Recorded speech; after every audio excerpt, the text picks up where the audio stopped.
Welcome everybody. For those of you that are returning, welcome as always. We're always glad to see you. For those of you that are new, welcome. For those of you that are new, you may or may not be aware, but this Teaching Tuesday started actually as an offshoot of a course in multifamily called Passive Cash Flow for Life, which is online now. And that came out of Nicole, who is the speaker tonight, actually having incredible success in multifamily across the country and has been able to achieve great success with thousands and thousands and thousands of units across 11 states. And she loves to teach. So I guess about 10 or 11 years ago, she started putting together a class, which was 4 days, being fed with a fire hose, 7 a.m. to 7 p.m. kind of thing.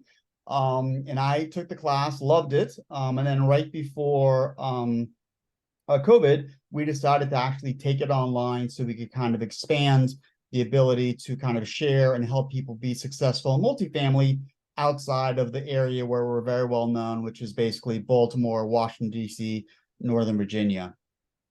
Our community members have had great success, which we're very, very excited about. There's nothing more pleasant, I think, that to have someone take your course, then turn around and go, hey, you guys helped me. Now I've got X amount of units, or I've made X amount of dollars, or whatever it is. It's absolutely very satisfying.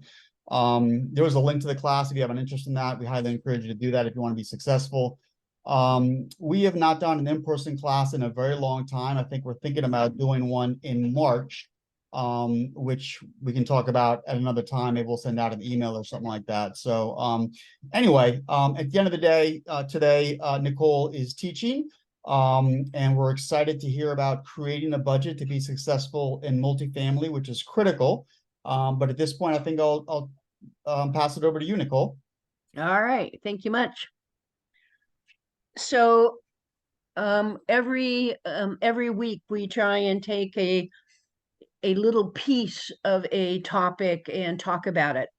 So creating a budget and then managing to a budget is kind of a bigger topic than we would be able to deal with in 20 minutes, half an hour presentation. So what I'm going to try and focus on is kind of the initial. What do we do initially when we first get a property? And I've got just a couple of slides here, and then I actually have some handouts, some actual budget kinds of things that I'm going to show you to try and illustrate some of what we're talking about here. So the first thing I want to say is that there is absolutely more than one way to create a budget for a property or for several properties, and all of them are probably pretty legitimate. So what I'm talking to you about is what I do, what we do to try and bring a property to where we need it to be. Now, I'll also start out by saying we tend to buy properties that are distressed in one way or another. And that frequently includes expenses are too high. We've got a problem with collections. We've got a problem with occupancy.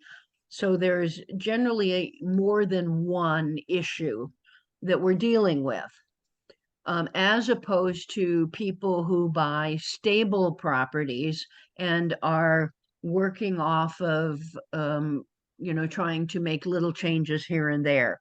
So part of what I'm saying is coming from the fact that we generally have a fair amount of work we need to do to bring properties in line. So take this, what I'm saying is that that's the kind of property we're dealing with. So when we go to create a budget for a property, you have to take in several characteristics before we kind of go too far. And some of these are those first 4 or 5 bullets that I just want to talk about briefly. So if you have a small property, you are not going to be doing a an itemized budget, kind of in a lot of the ways that we do with larger properties. I'm going to talk about that in just a little bit in one of these other slides, but small properties, what I'm really interested in most of the time is income and expenses, at a certain percent. I am also going to take into account the property management company and what their experience is, what kind of properties they have. A number of them will have proposed budgets for properties where they're used to running them, where they, and a lot of times they have expertise in a certain area, geographic area, certain kinds of property, and can offer a lot of advice. So I'm not creating a budget without direct input a lot from the property management company, and a lot of times with the on-site manager, because they're actually the people that have to execute on what the budget is. So we work with them. So I don't know, just in case, with the chart of accounts. So the chart of accounts is just basically a accounting thing where you have different different categories and then subcategories under that. And it is typically done in collaboration with your accountants, and how you are going to characterize and where you are going to post certain expenses to. This one can be a bit of an issue sometimes, because most property management companies have chart of accounts they like to use, that they're used to using in relation to their business. On the other hand, I have a chart of accounts, we have a chart of accounts that I like to use because I want to have basically all my properties as much as possible using the same account sections and subsections, because that allows me to do a better job of comparisons from one property to the other, having sense of where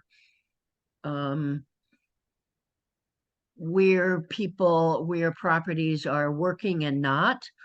And if I have a number of properties, and if I have some properties that are doing particularly well in a certain area and others that aren't, I can put those on-site managers or those property management companies together to try and have them figure out the people who need to improve. What are the practices? What are the best practices that are being managed by the other that they may be able to adopt?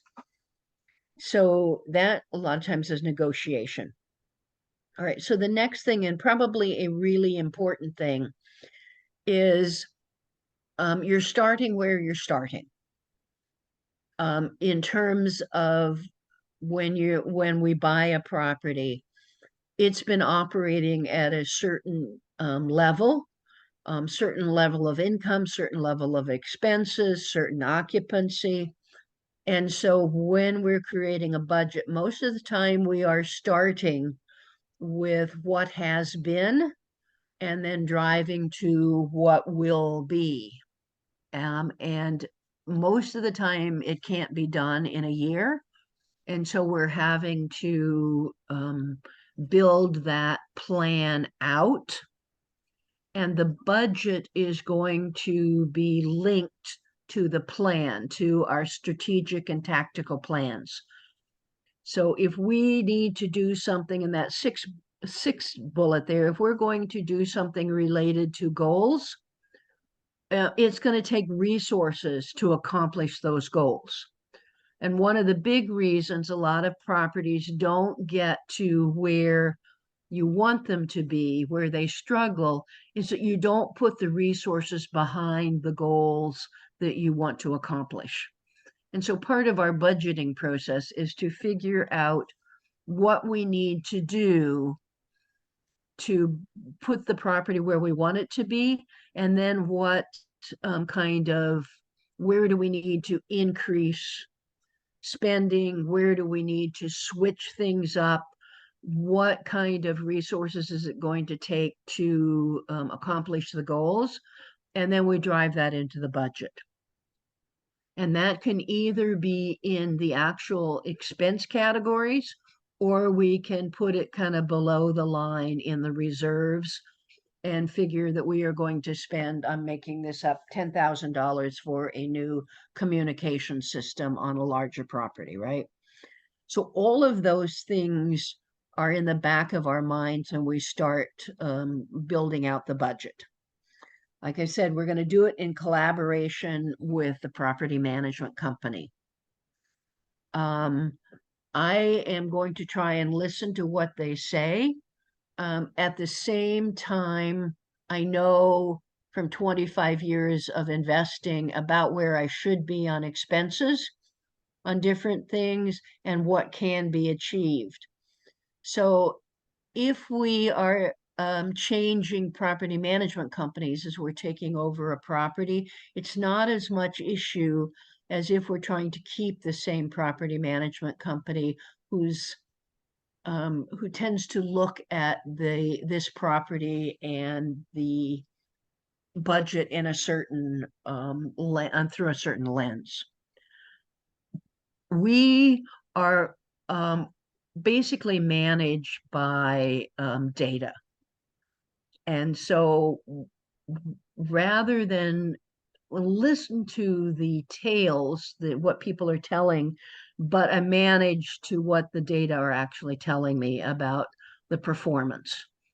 And we drive behavior, we drive changes through the data. So we let the data do the driving. So we're I guess you could say we're data driven more than anything. Okay. So here are generally some expectations from just experience. If I have 2 to 10 units, what we're basically doing is just looking at income and expenses. And we don't really pay attention to all of the categories and subcategories in the chart of accounts. Although I am going to post expenses to a kind of a broad category. Because if you are trying to run a property at 50% expenses, say, and 30% of those expenses are going to maintenance, you got an issue with maintenance that you really need to try and figure out what's going on, right? And so there is a reason to have some breakdown into the expenses. And I will show you here in a couple of minutes kind of how we tend to break that down. In 10 to 40 units, we still have a more collapsed chart of accounts, but we don't have all the subcategories. And whereas in the 2 to 10 units, we set the budget for overall expenses. So the budget for expenses is at the total expense level. In the 10 to 40 units, we're budgeting by the headings, the general headings in that property, in that expense category. More than 40 units, we have the main headings, and now we're adding in subheadings. We still, that's not supposed to be lever, it's supposed to be level. We're still setting the budget at the heading, and I'll show you that here in a minute too. But we track things at the subheading level because that's where you begin to be able to see where you can make some changes. All right. If anybody has questions, please drop them in the chat or raise your hand or something like that. I've said already, we're going to start with what the property was doing prior to our purchase. I'm also going to determine what typical expenses are in similar properties. We talked about that. I always use my own experience. Um, I've got a pretty big portfolio. We have a pretty big portfolio and a lot of years experience. And so I pretty much know where I can run different kinds of properties, but I still want to hear and listen. One of the things to be aware of, particularly in small properties, is that property management companies, because you don't have your own staff, they are going to be contracting out or hiring out for different things that need to be done. And there is a lot of room for extra charges or for their practice of managing things.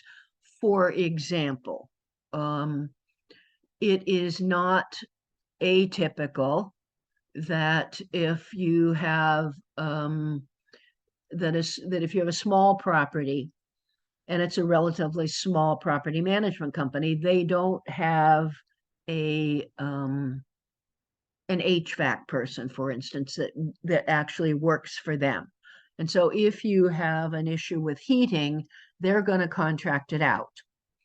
So what a lot of those companies do is that they'll send one of their lower level maintenance people, for example, or an aide in their office to go up and to let the HVAC person into the property, for example, to do whatever it needs to be. And they're going to charge you $35 an hour for that person's time from the time they leave until the time they come back. That allows them to make more money, which is what they're supposed to be doing. It's a company and they're trying to make money.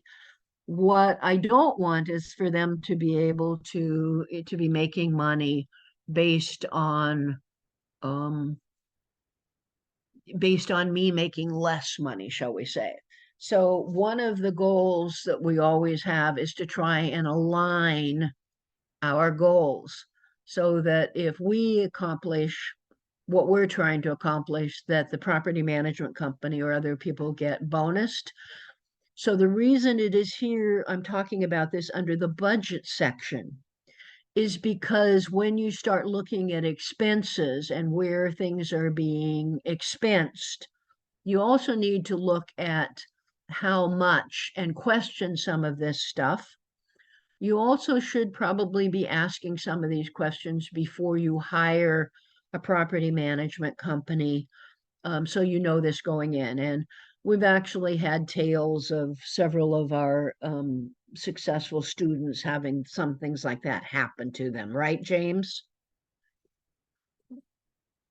Yeah, you're on mute, so yeah, I but I was can see from agreeing, your but yes, face. it was on mute. Yeah, all right. So I am going to come back to this in just a minute, but I want to stop sharing this, and I'm going to bring up three other documents that I want to show you here. And I hope I can find them quickly here. So let me see if I can find this next one that I want. Let's see. I think it's this one, but if it's not, nope, wrong one. Yep, stop share. Hard time seeing this.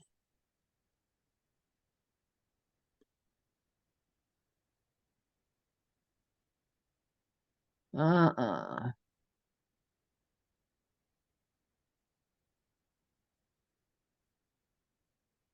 Where did it go? Where did it go?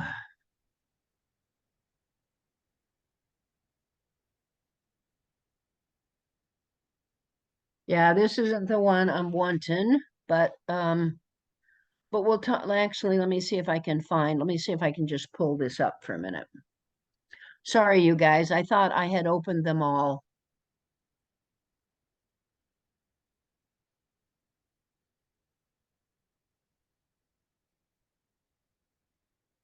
Oops. That's what happens when we try to play a video and we're all excited about the video and then it just doesn't play and it all goes south in a hurry. Okay. So Let me see if I can do this a different way here.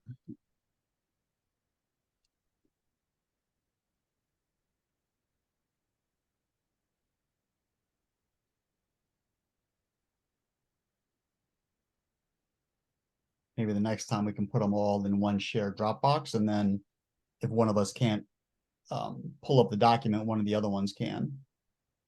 This is the one I want. Okay. All right, so let me kind of go back to my Zoom. See if I can share again. There it is. Okay. So this is just my little example. This is an actual example of a property here. And remember, we are dealing with distressed properties most of the time. So this one, we're starting out, this is just my kind of little document that I use to try and figure out where I need to be, that then is going to get moved over to the budget, right? So there is nothing magical about this. You can do whatever works for you. This is just kind of how I think about things. So basically, the first thing we're going to do is we start out with what is the current expenses. And the expenses are 70% here. I need it to go down to 56%, right? That's where I'm targeting the end of the first year. Now, normally I'm going to run my budgets at about 45% expenses, but dropping from 70 to 45 in a year just probably isn't going to happen. So what I need to do to get there, and I'm not going to go through all of these because I'm kind of been talking too much already. But I'm going to, part of how I'm going to get to this net 56%, which is down 14% from 70, is that I'm going to raise the income by 20%. So sort of my goals are do that.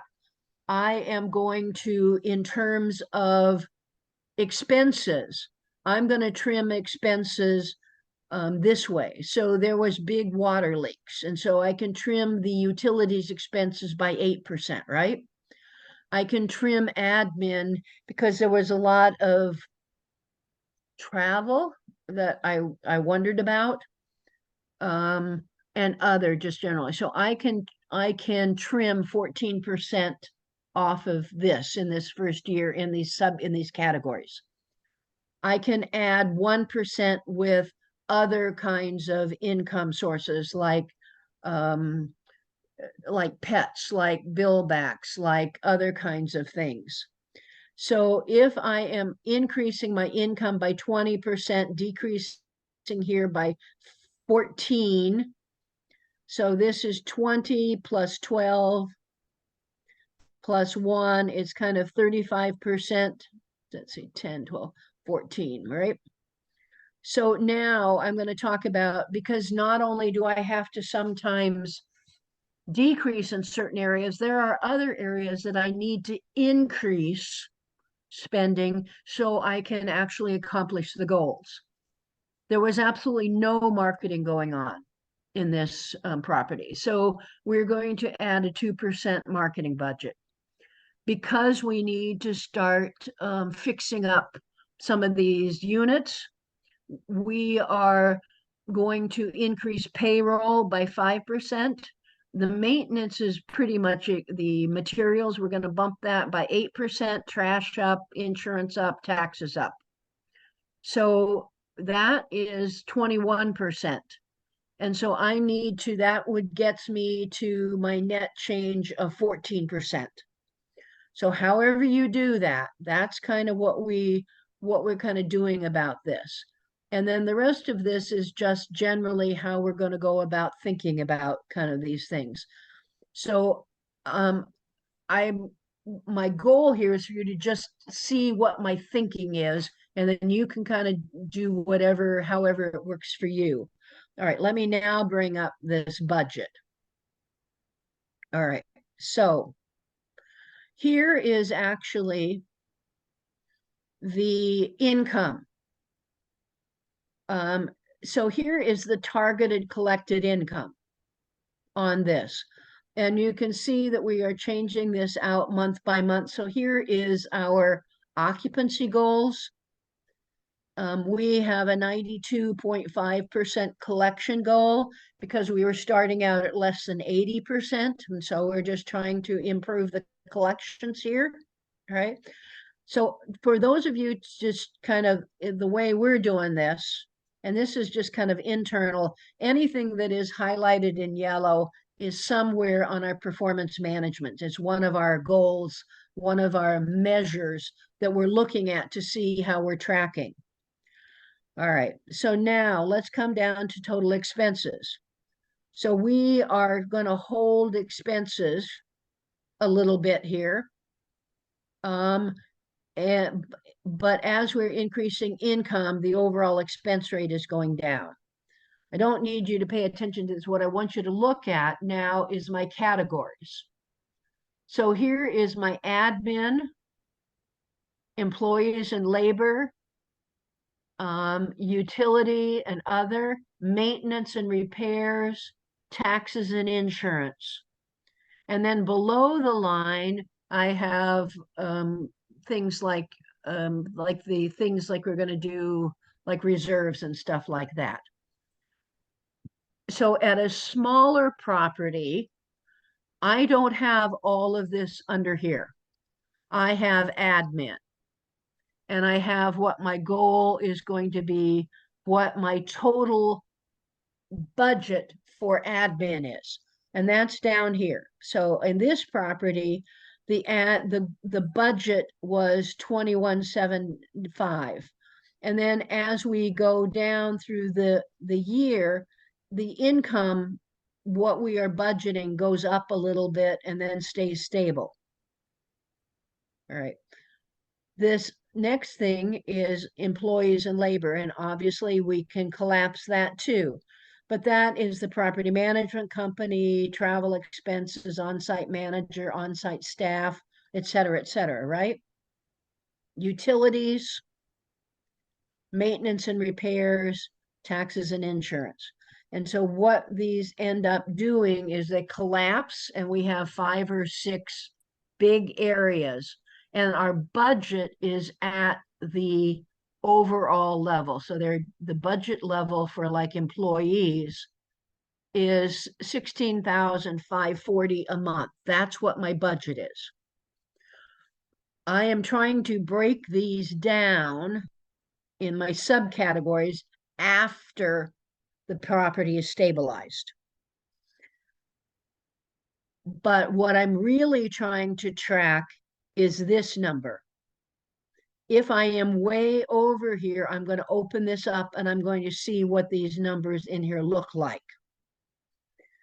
But there's enough legitimate variance in some of this stuff that if the overall category stays where in budget, then I'm not really so much worried about all the other things, unless for some reason they're not doing anything or there's a big goose egg there. So I'm hoping that makes some sense to people, right? So here now is our target for my net operating income. And this is my senior measure, my senior performance measure of where I want to be each month. And I'm going to track this with what is the goal and what is the actual. And I'm going to do that on graphs. And I think one of the measures, one of the things we looked at a week or two ago was what some of those things looked like. But that's basically how we go, excuse me, you guys, how we track this. So let me stop sharing, and then I have one other little document I want to show you here really quickly. I hope I can find it here. Let me just see, it's a variance report. All right, I'm gonna have to do what I did before. I'm gonna have to go find my variance report. Let me close this, kind of find this. All right. You're getting to be a Zoom expert. Yeah, sure I am. Okay. At least I'm better than I used to be, huh? Yes, sure. Getting better every week.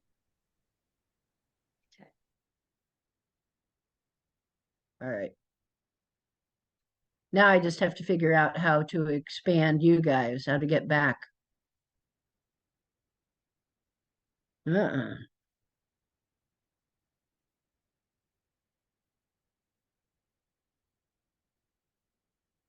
Huh.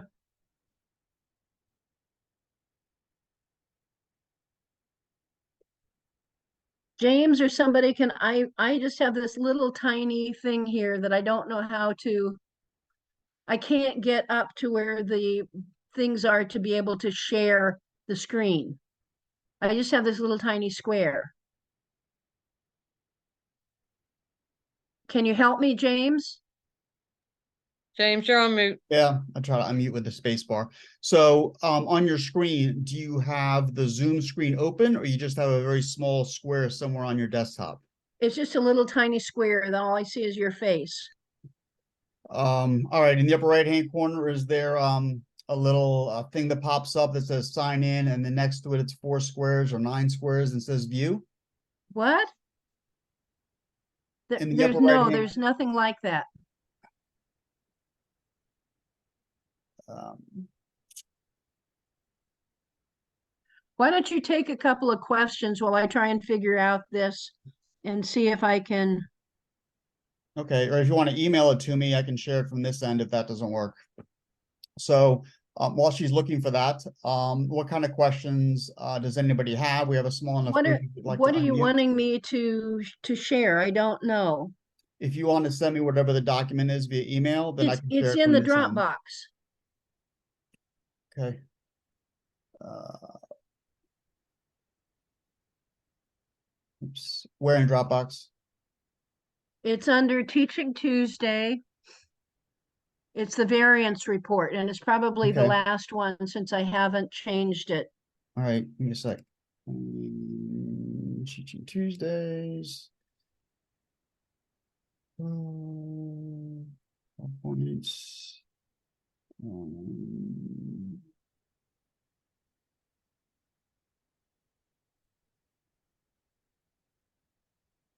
All right, I've got the PowerPoint. I've got example of a budget for a property outline, agreed on budget. Okay, now go to the very last slide because I didn't fix it. It was in 17. It's an old one. It's not, it's called variance report. All right, hold on. Let me try and find it this way. Okay.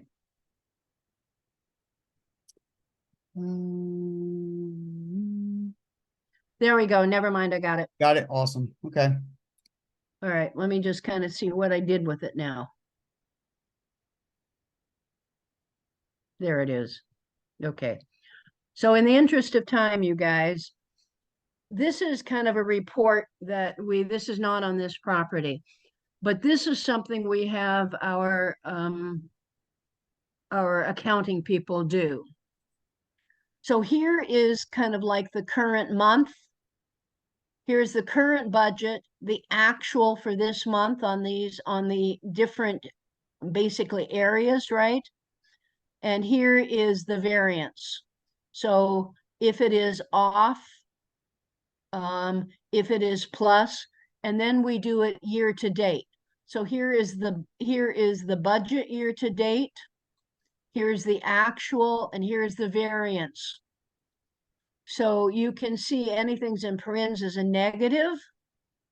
So we aren't where we want to be in terms of vacancies on this property, Our repairs and maintenance were over. And in general, we are about $9,000 to date, to negative of what we budgeted for.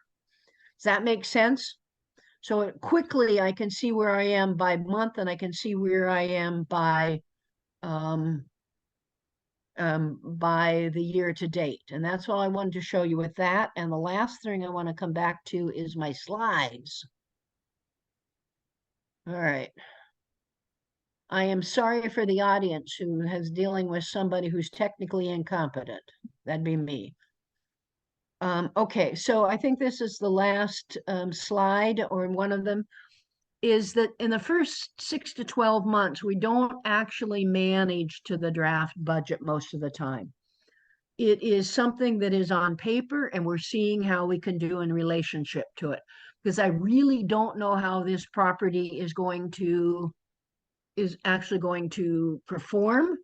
I have a sense of what I can do, but we're typically dealing with a lot of things that have to be done before we can get to where we want to be.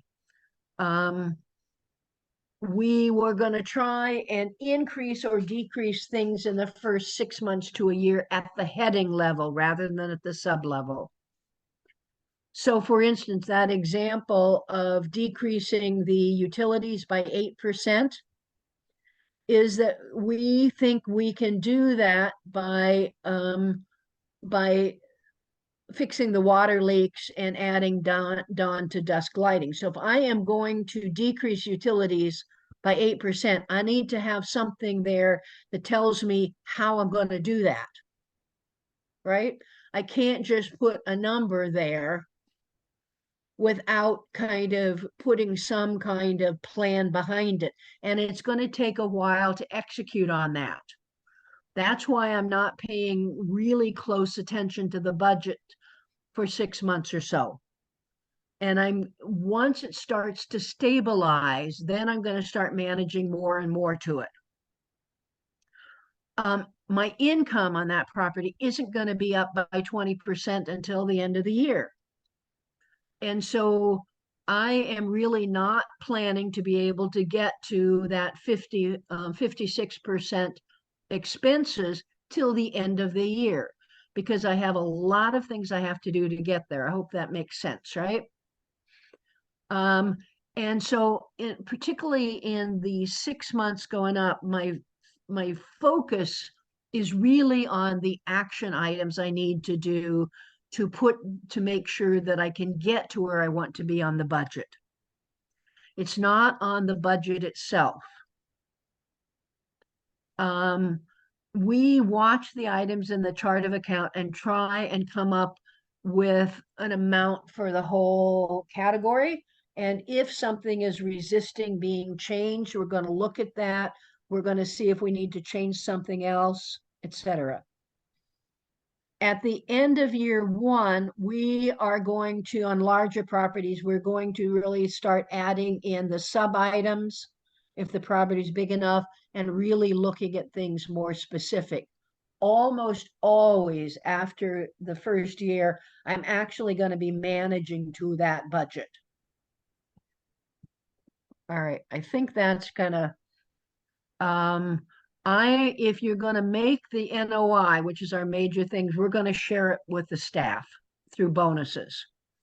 You set the goal up front and then you work towards it. Most of our things, our performance measures, we bonus quarterly. The NOI is once a year. And we do that because we're not going to get to where we want to be. It's a cumulative measure.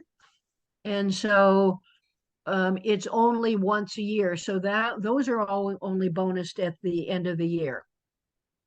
All right, so we talked about that. The last thing I just want to talk about real quickly, and then we'll have time for a little bit of questions, but I'm sorry, this ran longer than I thought it would, mainly because I couldn't find some of my documents. If you want to know more about multifamily and what we do, and kind of what the classes are about that we have a free webinar. that you can see there, and it talks a little bit about all of the things that we do. Our website is passivecashflowforlife.com. If you have questions, send an email to support@passivecashflowforlife. And we have our own YouTube channel. And within the next couple of days, this Teaching Tuesday will be up on there for you to see, as well as all of the other Teaching Tuesdays we've done with a playlist. And so we encourage you to go look. And if you get to YouTube or whatever, please like us. And many maybe subscribe. We're trying to grow our channel a little bit. And that's it for me. I'm turning it back to James to kind of any other questions or issues, and then we'll take some questions for about 10-15 minutes. Okay, so we got a couple of questions. I did want to show everybody where all this information comes from, and that's okay. So see if I can share my screen. Let's see. Let me stop sharing. Okay. So if you're curious where all this fantastic information comes from, is really the course that Nicole basically teaches. So and I'll try and get down to the modules she's talking about, but there's all sorts of stuff in here, right? Starting, funding deals, how to analyze, what we buy and why, making offers, LOI and closing, due diligence, and here it is, creating and managing to a budget. So every module is a little bit different. This one's probably got, I'm going to guess and say maybe 2.5 hours worth of material in terms of video. And then it's also audio. All the documents are in there, so you can kind of use them for your own budgets and stuff like that. But that's available all to you. And this is basically where everything comes from. And then in terms of questions, we do have a couple of questions. Let's see. So, oops, let me stop sharing here. All right, so questions we have. Wayne asks, how do you get to your property purchase price? Is it backed into based on the current income only, or do you bring extra funds into the deal to help achieve your budget projections? Oh, are you talking about purchase, Wayne? Okay, so when we go to purchase a property, we are going to be offering a certain amount based on the current NOI of what that property is performing at. And if a lot of the things that need to be changed are just management, just tweaking, I'll give them a little bit more. But I want to be able to get to an 8, be able to comfortably get to an 8 cap by the end of year 1 to be able to buy. Now, I am part of my buying process is an underwriting process where I'm actually going to figure out what I can get, where I can get this property to, and what it is going to take, what kind of actions it's going to take to get it there, right? To get to where I want it to be. And some of that, I'm going to have to bring in extra money to pay for some of that work, right? To get some of that done. That gets added into my total acquisition costs as money I have to bring in to start this process going of things that I need to do. Other things, when I am working out the underwriting, there's some things that I'm not going to get done in year 1. And I'm going to have to use money from reserves or from cash flow. It's going to go back into the company to accomplish that. And that gets worked out in the underwriting and the pro forma. Pro forma generally means pretend. So we're guessing what we're going to be able to do. And so there's variances. We have to change that. But I am going to loosely figure out how much less I offer for a property if I have to bring in a lot of money for repairs and maintenance and doing things like that, because that in effect is money that I have to be able to achieve where I want to achieve. That's kind of a loose answer. Did that kind of get where you were trying to go, Wayne? All right. You're on mute. I can see you nodding your head, but Yeah, it gets there. The reason I ask is because most of the time in the multifamily, they're trying to sell you the property on the pro forma numbers. And when you go in and do your underwriting, you see that it's going to take X amount of dollars along the way. And that helps you determine, how do you get to that desired cap rate. So as you look through the budget and you plan on being at that 8 in a year or so, um, are you, and you answered the question. My question was, are you basing getting there and making whatever adjustments you want to make on the current uh, rents, the current income, or yes.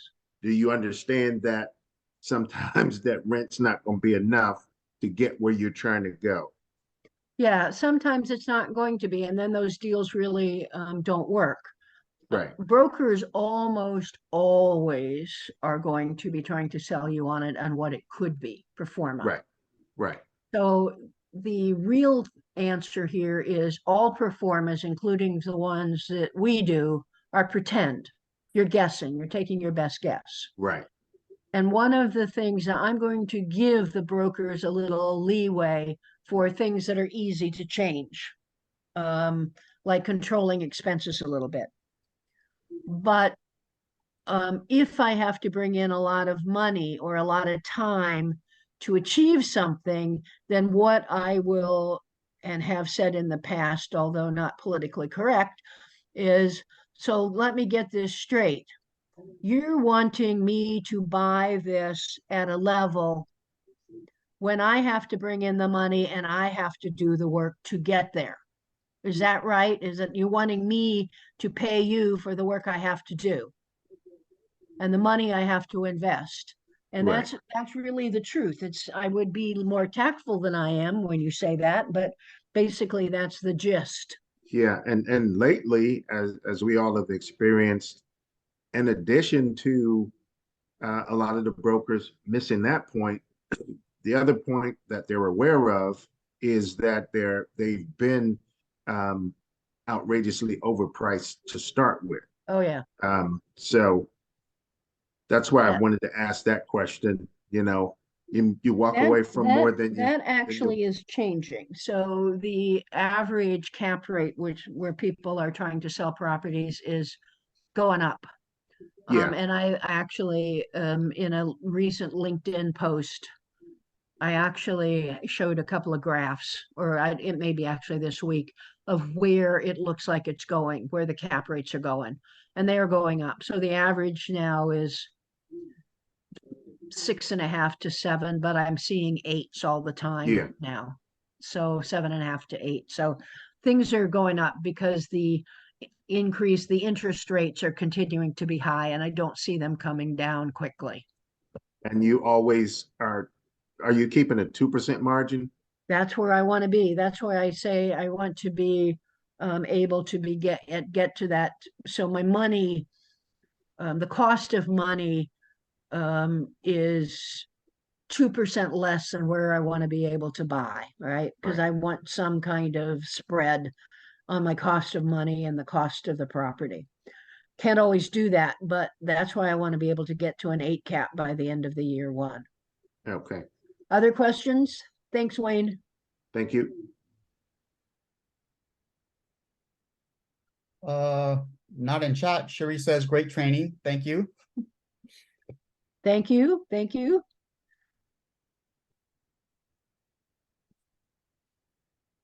Any other questions from people? We have a couple more minutes.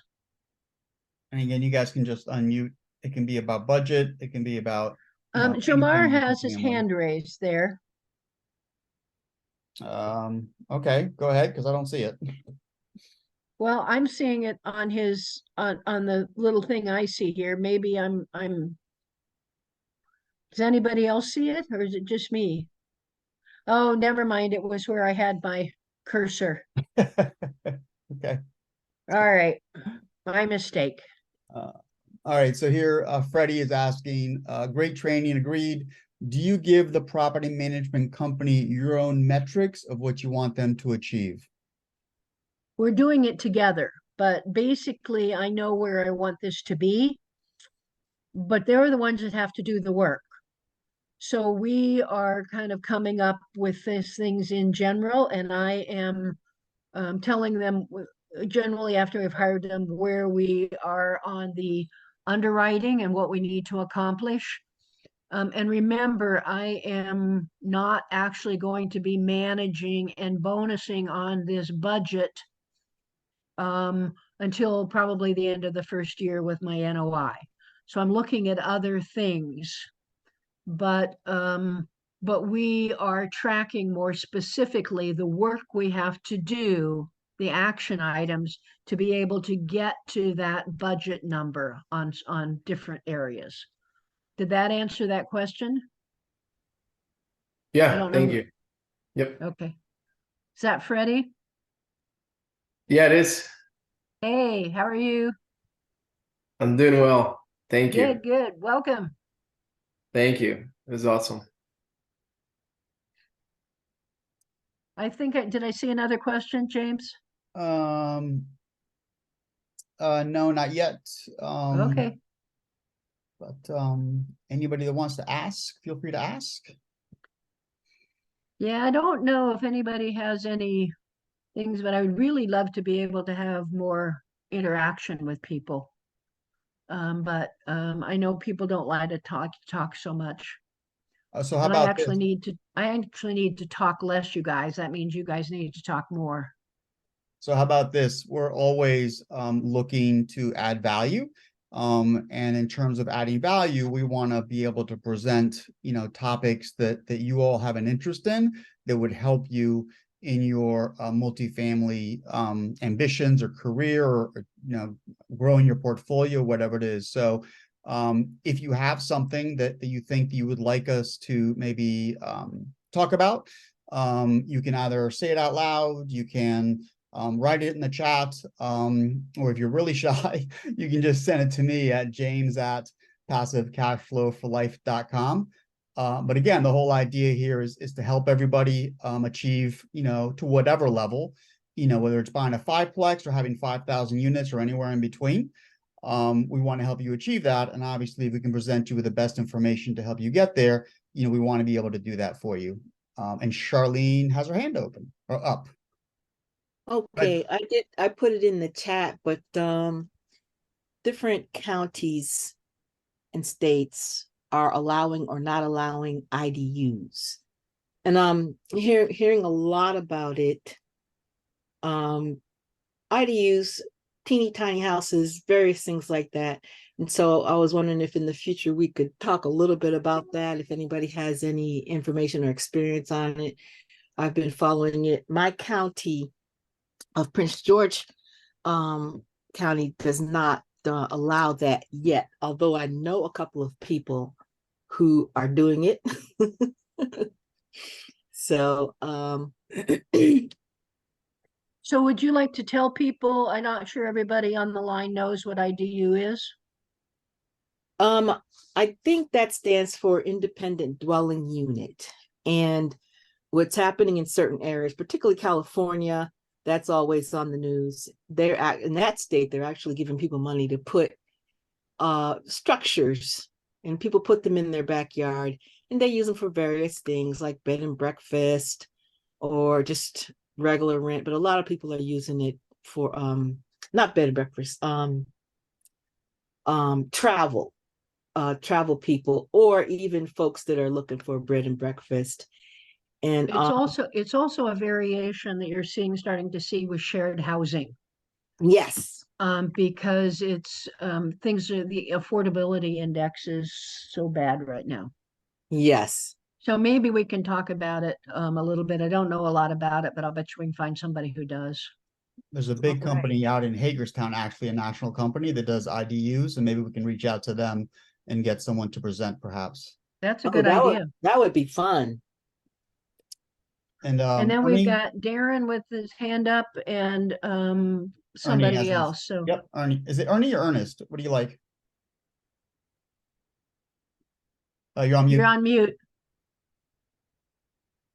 You're on mute. You're on mute.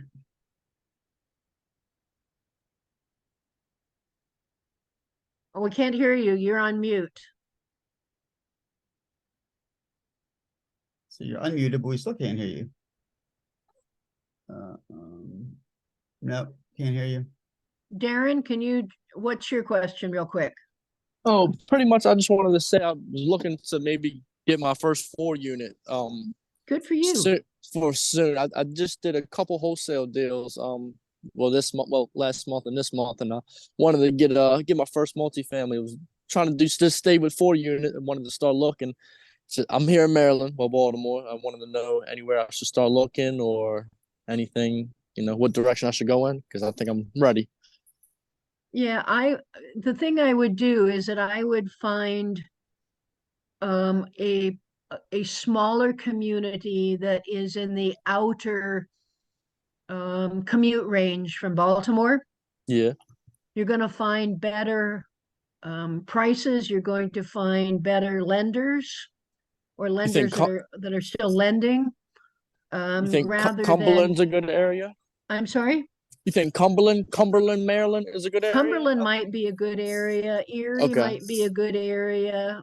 Some of those areas, there's a couple places in Pennsylvania that are not very far north of Hagerstown. Got it. Couple places out on the Eastern Shore. Now, would you recommend getting something that's already turnkey, that's just ready to run out, or something I should maybe put a little bit of work into? I would see what you can find that makes physical sense. I mean, fiscal, Fiscal, fiscal sense, monetary Okay. sense. And right now, it's more likely to find something that has a few warts on it. Got it. Okay. All right. Well, I'll definitely check those areas out. Just All wanted right. to just get your advice. Okay. So last question. Actually, Charlotte, from Charlotte, your hand is up, but you were on mute. Can you try talking again?